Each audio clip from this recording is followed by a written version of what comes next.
ये ट्रांसफार्मर है, तो यहाँ पे लोड लगा होता था, और ये लोड कैसा होता था, इलेक्ट्रिकल लोड, ठीक है ना। और यहाँ पे Z1, Z1 मतलब R1 और JX1, और इधर क्या लगा होता था, R2 और JX2। और यहाँ पे बेसिकली क्या होता था, सप्लाई वोल्टेज, और यहाँ पे क्या जनरेट होता था, E1, यहाँ पे क्या था, E2, और यहाँ पे क्या था, V2। यहाँ से करंट क्या फ्लो होता था, I1, और यहाँ से क्या फ्लो होता था, I2। इतना तो हमें याद ही होगा, ठीक है। ओके, अब यहाँ पे हम क्या करते हैं, हम सारा बेसिकली किधर एनालिसिस करने वाले हैं, रोटर साइड का, ठीक है ना, रोटर साइड का। क्योंकि अगर मान लीजिए स्टेटर साइड का लिखते हैं, अगर मान लीजिए सिंपल वैसे बता दूं, अगर हम स्टेटर साइड का लिखते भी हैं कि नहीं, एक बार स्टेटर का भी बता, तो देखो क्या होगा, सिंपल, ये आपका सप्लाई वोल्टेज, ये आपका R1 और JX1, और याद करो दो अलग ब्रांचेज होती थी, कौन कौन सी, कौन कौन सी, बेसिकली इसमें R0 और JXM मैग्नेटाइजिंग, ठीक है ना। और ये सब ट्रांसफार्मर में ऑलरेडी हमने, और यहाँ पे देखा जाए बेसिकली क्या था, E1, ठीक है ना। यहाँ पे देखा जाए तो E1 ये किधर का है, प्राइमरी का सेकेंडरी का, प्राइमरी साइड का, याद है ना, ठीक है, प्राइमरी साइड का, simply R1 X1 R0 XM, इस तरीके से। बट हमारा जो लोड लगा हुआ है वो कहाँ पे लगा हुआ है, primary side secondary side, secondary side. देखो इंडक्शन में सेकेंडरी साइड कौन होता है, इंडक्शन में सेकेंडरी साइड कौन होता है, रोटर ना। तो जो लोड लगा होगा शाफ्ट पे लगा होगा, और शाफ्ट किससे अटैच्ड है, रोटर से, शाफ्ट किससे अटैच्ड है, रोटर से, यस नो। तो हम, हमारा जो मेन फोकस है किस पे करते हैं अपन, रोटर साइड पे, क्लियर है बात, ओके। तो अब यहां से जो स्टोरी स्टार्ट होगी, बेसिकली क्या होगा यहाँ पे, E2, क्या होने वाला है, E2, ठीक है ना। E2 मतलब एक वोल्टेज सोर्स की तरह काम करेगा, क्या आपका E2R, समझना ध्यान से। अभी मैं एक नॉर्मल रनिंग कंडीशन में बना रहा हूँ E2R। ये E2R क्यों आया, क्योंकि सेकेंडरी पे क्या जनरेट हो रहा होगा, EMF।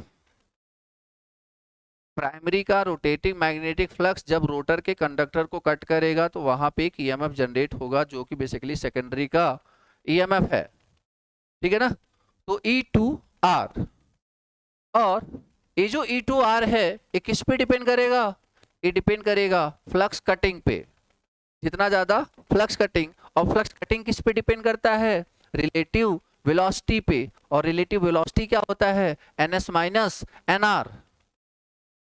तो लाइक कि NS माइनस NR की वैल्यू अगर ज्यादा रहेगी तो E2R की वैल्यू ज्यादा होगा, NS माइनस NR की वैल्यू कम रहेगी तो E2R भी धीरे धीरे कम होता जाएगा। मतलब अगर सिंपल शब्दों में बोलें तो दिस इज वेरिएबल और कांस्टेंट, वेरिएबल, समझ में, बेसिकली ये आपका क्या होने वाला है, दैट इज वेरिएबल, आई बात समझ में, ठीक है। अब सेकेंडरी पे आपका क्या लगा हुआ है, यहाँ पे रोटर, सेकेंडरी पे रोटर, और दूसरा क्या लगा हुआ है, JX2, JX2, आई बात समझ में, JX2। और अभी जो JX2 है इसको अपन क्या बोल सकते हैं, X2R, क्या बोल सकते हैं, X2R, ठीक है ना, JX2R। इसके अलावा कुछ लगा हुआ है क्या,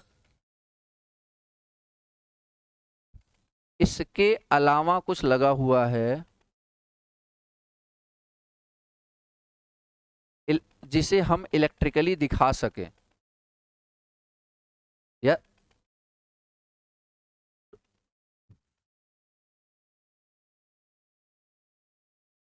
यार सिर्फ रोटर रेजिस्टेंस होगा और लीकेज रिएक्टेंस, इसके अलावा और क्या ही है?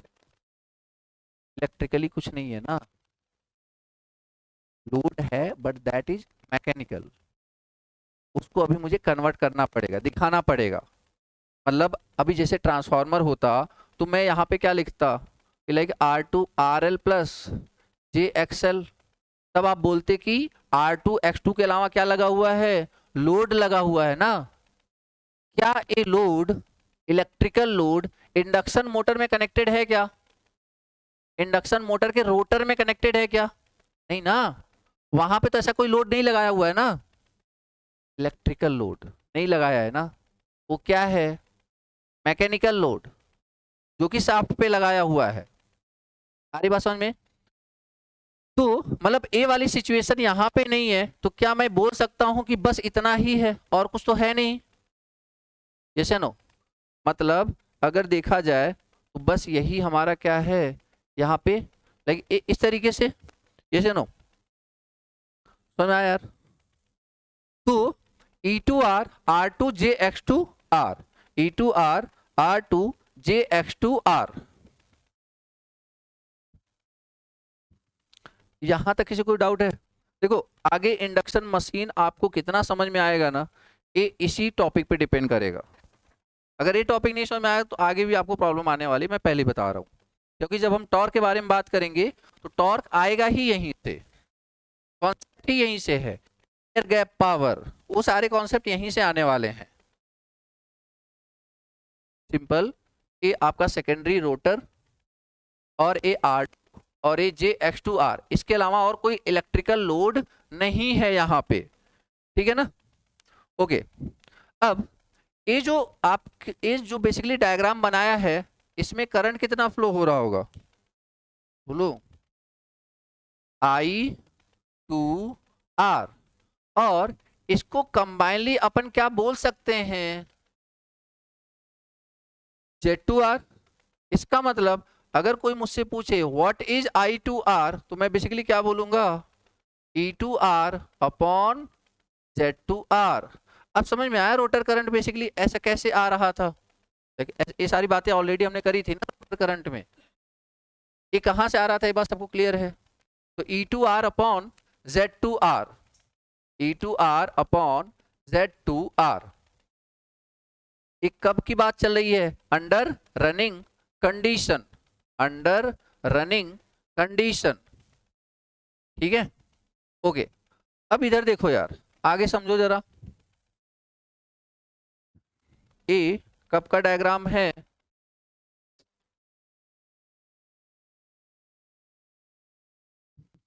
अब मान लीजिए यहाँ पे इसको मिटा, अब इसको इससे रिलेट करना था इसलिए इसको बनाया था, कोई दिक्कत नहीं है ना? मतलब इसमें और इसमें क्या डिफरेंस है देखा जाए तो, कि इसमें लोड था, इलेक्ट्रिकल लोड था, इसमें इलेक्ट्रिकल लोड नहीं है। कौन सा लोड है? मैकेनिकल। क्या हमने अभी उसको दिखाया है? क्या अभी इसमें मैकेनिकल लोड है, दिखाया नहीं है। समझ में आ रहा है ना? लेकिन तभी तो मोटर घूमेगा, मतलब जितना पावर उसको चाहिए वो तो दे ही रहा है। वो बात अलग है कि हमने अलग करके नहीं दिखाया कि देखो ये क्या है तुम्हारा मैकेनिकल लोड, अलग नहीं किया है, ठीक है? ओके, तो अगर यही डायग्राम आपसे बोला जाए कि स्टार्टिंग कंडीशन में कैसा दिखेगा, कब? स्टार्टिंग कंडीशन में अगर यही बोला जाए स्टार्टिंग कंडीशन में कैसा दिखेगा, तो E2R किससे रिप्लेस हो जाएगा बोलो?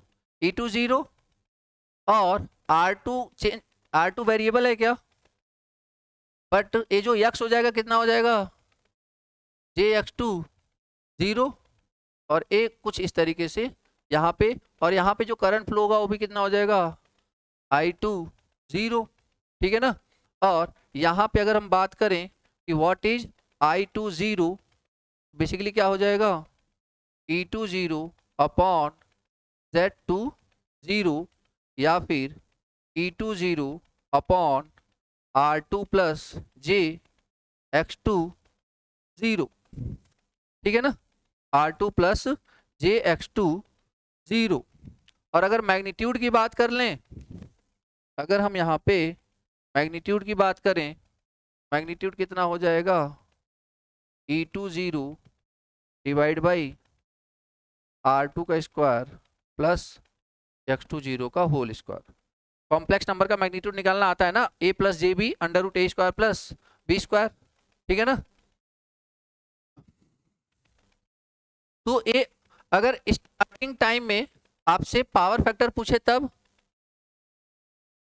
cos फाई 2 0 क्या हो जाएगा, R2 upon Z2 that is R2 plus J x2 0, या फिर R2 divide by R2 square plus x2 0 का होल स्क्वायर, ठीक है। और Z2 0 तो आपको पता ही है क्या, R2 स्क्वायर प्लस x2 0 का होल स्क्वायर। ये जो ये डायग्राम कब का है बोलो, एट स्टार्टिंग कंडीशन, मतलब what is the value of slip 1, what is the value of slip 1 and what is the value of NR 0 ना। स्टार्टिंग का मतलब क्या होता है, एनआर के वैल्यू कितना 0, ठीक है। ये मैंने स्टार्टिंग का इसलिए लिख के रख दिया ताकि ये साइड में हो जाए, बाकी हम डिटेल में एनालिसिस इसका करेंगे।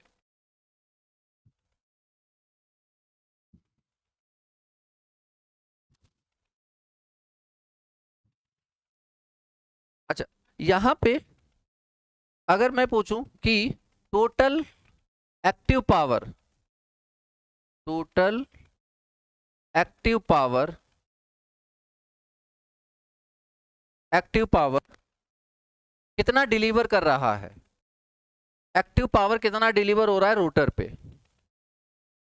एक बात बताओ, एक्टिव पावर किसके क्रॉस आएगा, रजिस्टर के क्रॉस, रिएक्टेंस के क्रॉस, रजिस्टर के क्रॉस।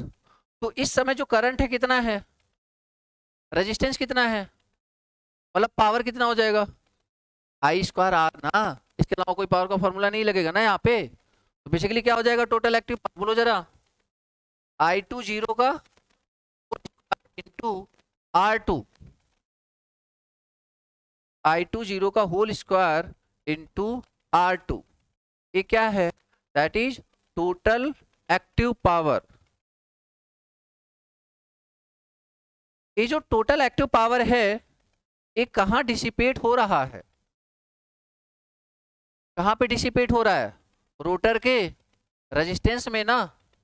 क्या ये लोड को चला रहा है क्या, अभी एकदम स्टार्टिंग में तो लोड को नहीं चलाएगा ना, घुमाएगा नहीं ना, जस्ट स्टार्टिंग की बात कर रहा हूं मैं, जस्ट स्टार्टिंग, लाइक घूमना चाह रहा है बेसिकली। तो उस समय मतलब क्या हो रहा है, जो भी स्टेटर से एक्टिव पावर आ रहा है पूरा का पूरा पावर रोटर में क्या हो रहा है, डिसिपेट हो रहा है। समझ में आई बात, ठीक है, ओके। और यही वजह है कि अपन स्टार्टिंग में रोटर करंट क्या करना चाहते हैं, कम करना चाहते हैं। खैर आगे भी समझते हैं। अब इधर आ जाते हैं, एक कब का था स्टार्टिंग कंडीशन, मैं इसको बार बार रेफर करूंगा, मेरा जो मेन पर्पज है किसको एनालिसिस करना है, रनिंग कंडीशन को। ये तो लेकिन मोटर जस्ट आपने सप्लाई ऑन कर दी, मोटर घूमना स्टार्ट नहीं हुआ है, तब तक की एनालिसिस है ये। सप्लाई ऑन है और मोटर घूमना स्टार्ट नहीं हुआ है, तब तक की ये एनालिसिस आपके सामने है। अब मोटर धीरे धीरे रोटेट करना स्टार्ट करता है, अब उसकी एनालिसिस हम यहां पे करेंगे under running condition. Done, okay. इसको मैं स्टार्टिंग के कंडीशन से कंपेयर करूं तो यहां पे मैं क्या लिख सकता हूं, यस टाइम्स ऑफ E2 0, बोलो हाँ या ना, ये बात सबको समझ में आ रही कि नहीं। अभी जो फॉर्मूले लिखवाए थे स्टार्टिंग में ये लिखवाया था ना, what is E2R, yes time of E2 0। क्या रोटर रेजिस्टेंस डिपेंड करता है क्या स्लिप पे, मैं स्लिप को क्यों इंट्रोड्यूस कर रहा हूं, क्योंकि जैसे जैसे स्पीड बढ़ेगी स्लिप अब पिक्चर में आ जाएगा ना। स्टार्टिंग में मैंने क्यों नहीं इंट्रोड्यूस किया, क्योंकि स्टार्टिंग में स्लिप की वैल्यू क्या थी 1, ठीक है। तो E20 ये क्या है आपका R2, और यहां पे बताओगे जरा क्या हो जाएगा, JS(X2) 0, और ये सिंपल। हर एक डायग्राम को बनाना है आपको, हर एक डायग्राम को याद रखना। सारी एनालिसिस किसकी चलने वाली है अब, रनिंग कंडीशन, याद रखना। क्या इसमें और इसमें कोई डिफरेंस है,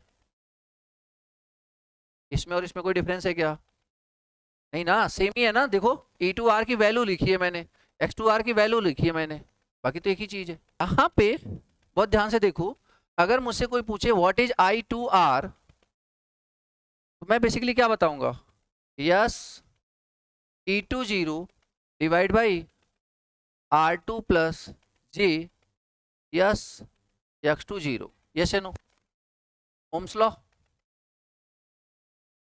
समझ में आया नहीं, ओम्स लॉ। अगर मैं अब जैसे देखो यहाँ पे अगर देखा जाए तो रोटर करंट कितने वेरिएबल आ गए, जैसे जैसे स्पीड बढ़ेगा स्लिप क्या होगा, चेंज, स्लिप डिक्रीज भी होगा और चेंज भी होगा। जैसे जैसे स्पीड बढ़ेगा वैसे वैसे ये मतलब स्लिप क्या होगा, घटेगा। तो इस वोल्टेज सोर्स की ए वाली जो वैल्यू है वो भी क्या होगी, घट कम होएगी, और ए वाली वैल्यू भी क्या होएगी, कम होएगी। तो एक ऐसा सर्किट जिसका वोल्टेज सोर्स या सोर्स वोल्टेज ही वेरिएबल हो, क्या उसको एनालिसिस करना इजी है क्या, बहुत ध्यान से सुनो मेरी बात। एक ऐसा सर्किट जिसका सोर्स वोल्टेज ही क्या हो, वेरिएबल, वेरिएबल क्यों, किस पे डिपेंड कर रहा है, यस पे, स्लिप पे, और स्लिप किस पे डिपेंड करता है, रोटर की स्पीड पे, और रोटर की स्पीड तो चेंज होगी ना। तो मतलब रोटर की स्पीड चेंज हुई मतलब स्लिप चेंज हुआ, स्लिप चेंज हुआ मतलब इंड्यूस्ड ईएमएफ चेंज होगा। तो एक वेरिएबल सोर्स के सर्किट का, जैसे आप अभी तक जितना भी क्वेश्चन लगाते हो नेटवर्क में, वोल्टेज हमेशा क्या दिया रहता है, कांस्टेंट ना। सोचो वही वोल्टेज अगर वेरिएबल हो तो चीजें डिफिकल्ट होंगी या नहीं होंगी, समझ में आया। तो हम इस प्रॉब्लम को खत्म करना चाह रहे हैं, हम चाह रहे हैं सर्किट में कुछ चेंजेस भी, सर्किट में बिना किसी चेंजेस के हम उस रोटर करंट को कुछ ऐसा बना लें कि वो एटलीस्ट उसका जो सोर्स करंट है वो क्या हो जाए, कांस्टेंट हो जाए। अब खुद से तो कांस्टेंट कर नहीं सकते, तो कहने का मतलब, अब देखो इसका एक तरीका है क्या, आप ऊपर नीचे यस से डिवाइड कर दो, ऊपर नीचे यस से डिवाइड कर दो, देखो क्या हो जाएगा, बोलो जरा, E20 R2 by S plus JX20। अभी आप बताओ क्या इसमें और इसमें कोई डिफरेंस है, यार सिंपली मैंने क्या किया, यस से डिवाइड किया ना सब जगह, इसमें और इसमें कोई डिफरेंस है क्या, एक ही फंक्शन है ना। बट एक फायदा हो गया हमें क्या, कि हमारा जो सोर्स वोल्टेज है क्या वो अभी भी स्लिप पे डिपेंड कर रहा है, नहीं, कैलकुलेशन इजी हो जाएगा, पैरामीटर्स वही हैं। अब अगर ये जो करंट आया ये किस सर्किट के बिहाफ पे आया, इस सर्किट के बिहाफ पे, तो ये जो करंट है I2R, ये सर्किट बना सकते हैं क्या, ये क्या है वोल्टेज सोर्स या C20, यहाँ पे वोल्टेज सोर्स कितना है E20, तो एक वोल्टेज सोर्स बनाया कितने का, E20, वोल्टेज सोर्स बनाया कितने का, E20।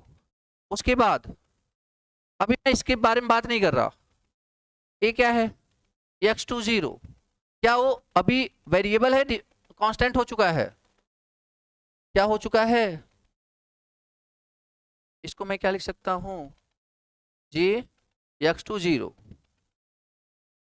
अब जहां पे R2 था वहां पे मुझे क्या लिखना पड़ेगा, बोलो यार, R2 बाई यस।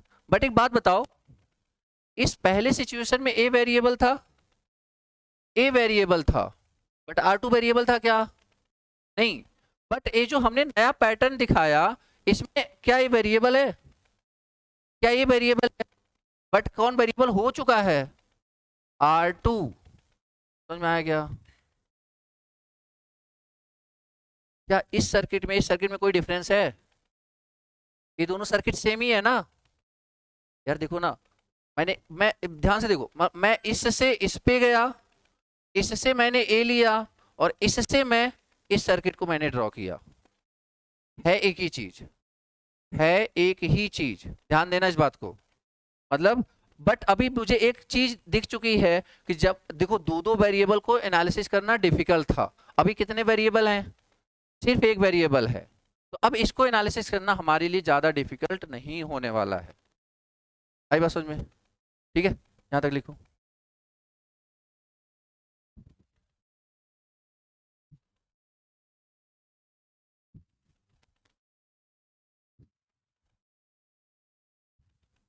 तो अब मैं इसको और इसको ना यूज करके मैं हर जगह कौन से डायग्राम को यूज करने वाला हूं? This one.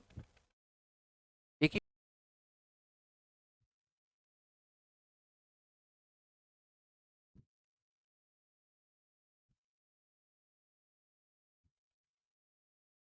तो हमारा जो सर्किट था अभी वो मॉडिफाइड हो करके क्या हो चुका है, बोलो जरा। E2 0, यहाँ पे J X2 0, और यहाँ पे क्या हो चुका है, R2 by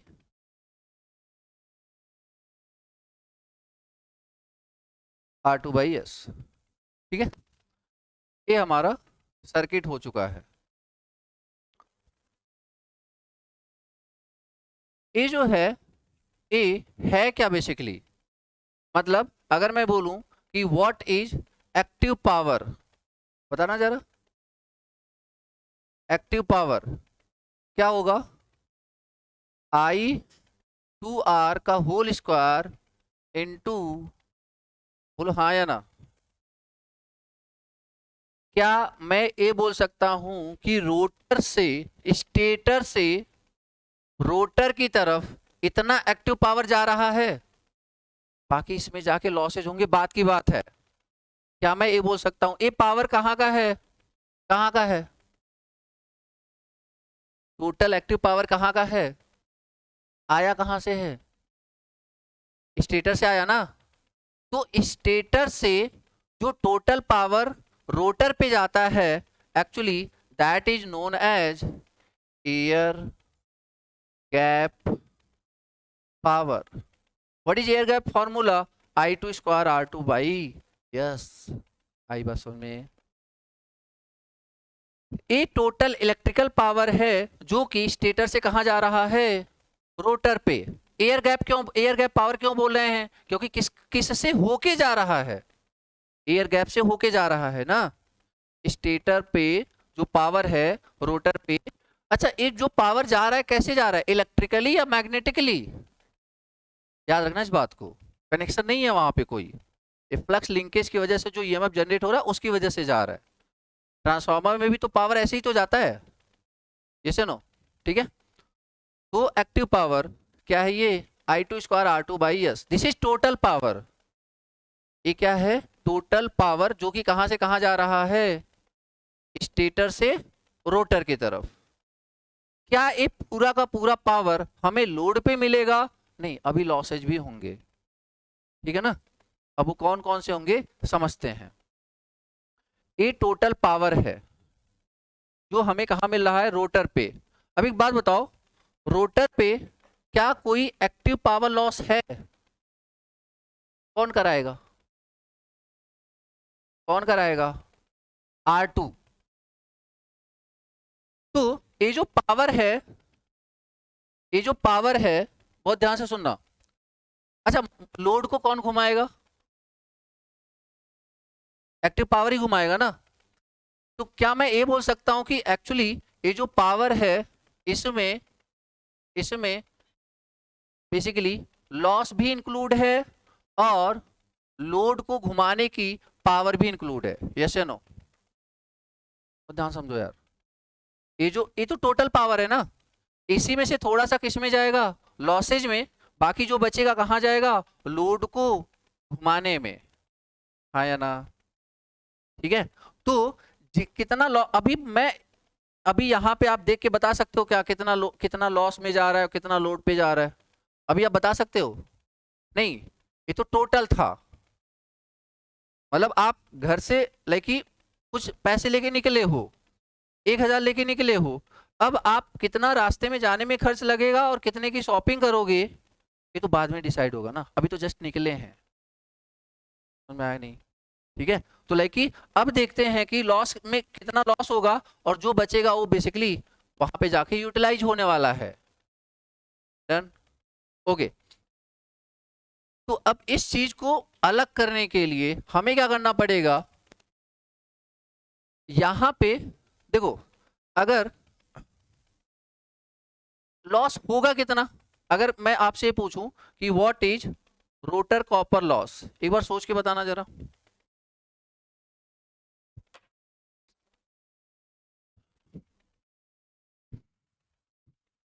rotor copper loss कितना है? ये सारी एनालिसिस पर फेज चल रही है, याद रखना। रोटर कॉपर लॉस कितना है? कॉपर लॉस का फॉर्मूला बताओ। I square R. तो करंट कितना फ्लो हो रहा है? आई टू आर का होल स्क्वायर, एंड रोटर का रेजिस्टेंस है कितना? R two. कितना? R two. मतलब क्या हुआ? इसमें से इतना कॉपर लॉस इसमें होने वाला है। अब इस चीज को मैं ऐसे दिखा नहीं पा रहा हूं, तो एक काम करता हूं ना, एक बात बताओ, अगर मैं इस पे ऐसे लिखूं कि +5 रेजिस्टेंस, +5 ओम, -5 ओम, तो इस सर्किट का ओवरऑल इंपीडेंस चेंज हुआ क्या? इसी पे लिख दिया +5 ओम, इसी पे लिख दिया -5 ओम, सर्किट का ओवरऑल इंपीडेंस चेंज हुआ? नहीं।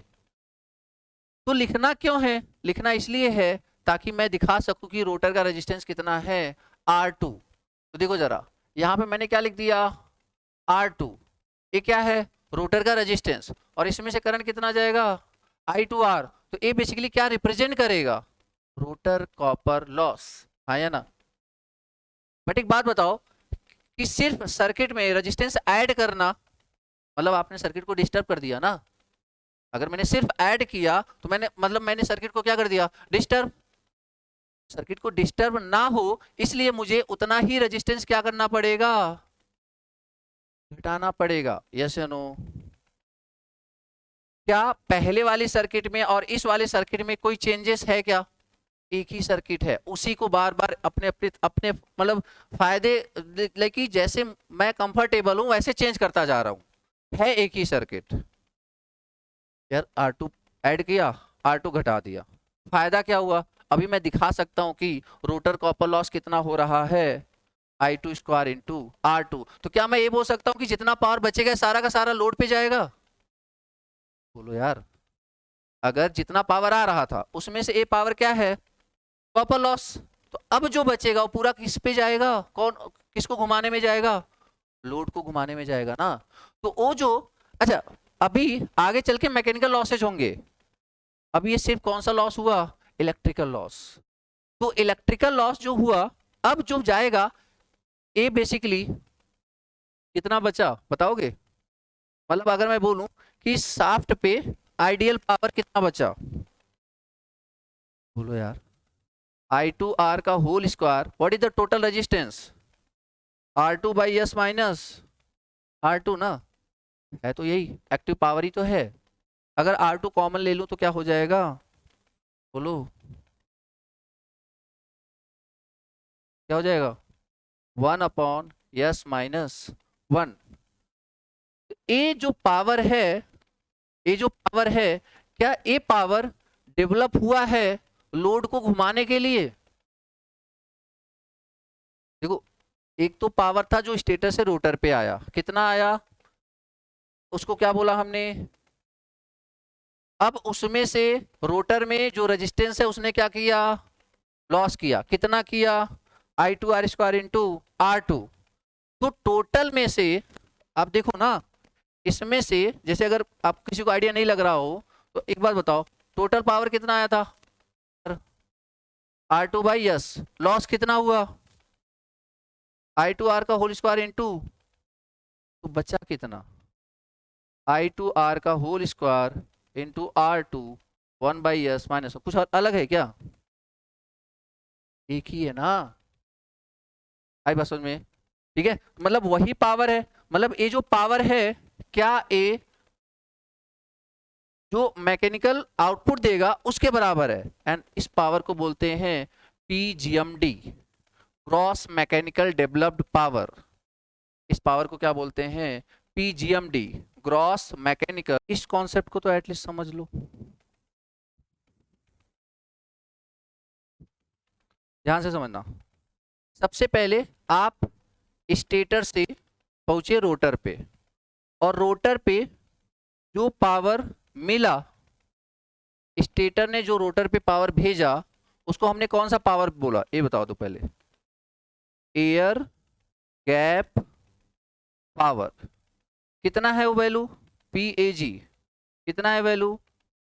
I2R का होल स्क्वायर R2/S। मतलब क्या है कि आप 1000 रुपए लेकर के चले कुछ बेसिकली परचेस करने, ठीक है। दूसरा, फिर वहां पे पहला लॉस हुआ, कौन सा लॉस? रोटर कॉपर लॉस, तो PCUL। ये कितना हुआ बोलो जरा? I2R का होल स्क्वायर इंटू R2। मतलब आप ये समझो 100 रुपए आपका किराया लग गया। आई बात समझ में? अब इसके बाद देखो, तीसरा क्या है आपका बेसिकली, अब उसके बाद जो बचा उसको हमने क्या बोला? Gross mechanical developed power. कितना हो गया? I2R का whole square into R2 1/s minus 1। मतलब आपने 900 का कोई सामान परचेस कर लिया, समझ में आया? 900 का कोई सामान परचेस कर लिया, तो मतलब यहां पे आइडियली क्या इसके बाद कोई लॉसेज होगा?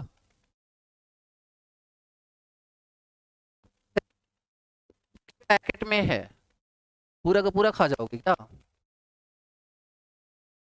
नहीं समझे?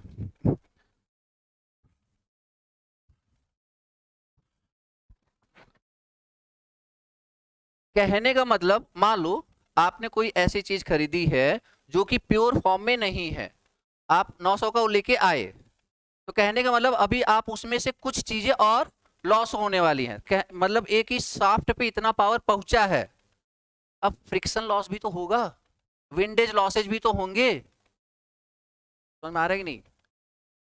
ये तो पावर पहुंचा ना वहां पे, शाफ्ट पे इतना पावर पहुंचा, अब इसके बाद मोटर को घुमाने में फ्रिक्शन फ्रिक्शन लॉसेज जाएगा, स्ट्रे लॉसेज जाएगा, और आपका विंडेज लॉसेज जाएगा। मतलब वो कौन से लॉसेज हैं? 2000 मैकेनिकल लॉसेज। तो इस GMD में से जब हम मैकेनिकल लॉस सब्ट्रैक्ट करेंगे, तब जाके हमें एग्जैक्ट पावर मिलेगा, जिसे बोलेंगे शाफ्ट पावर। शाफ्ट डेवलप्ड नहीं, डेवलप तो ये था, उसमें से मैकेनिकल लॉस घटाएंगे, तब हमें जो मिलेगा उसे हम क्या बोलेंगे? Shaft power. समझ में आया नहीं? लाइक ये 900 का सामान तुम खरीद के ला दिए, मतलब देखा जाए तो इतना बचा खरीद के ला दिए, बट इसमें से भी लाइक उसे आप प्रॉपरली देखोगे कि लाइक खाने लायक क्या है, समझो नहीं? खाने लायक क्या है, उस पोर्शन को निकालोगे तो लाइक जो एग्जैक्टली खाने वाला मतलब बच रहा है लास्ट में, दैट इज शाफ्ट पावर। बीच में जो चीजें निकाल रहे हो ना, that is what? Mechanical losses. ये जब पावर फ्लो डायग्राम देखेंगे ना, तो अच्छे से चीजें समझ में आ जाएंगी। अभी आप बताओ तीनों पावर समझ में आएगी नहीं आपको? कौन कौन सा? Air gap power, rotor copper loss power, और क्रॉस मैकेनिकल डेवलप पावर। अभी ये इतना इलेक्ट्रिकल इक्विवेलेंट पावर अवेलेबल है, अब इसमें से मैकेनिकल लॉसेज होगा, जिसे अपन नेक्स्ट क्लास में देखेंगे, ठीक है।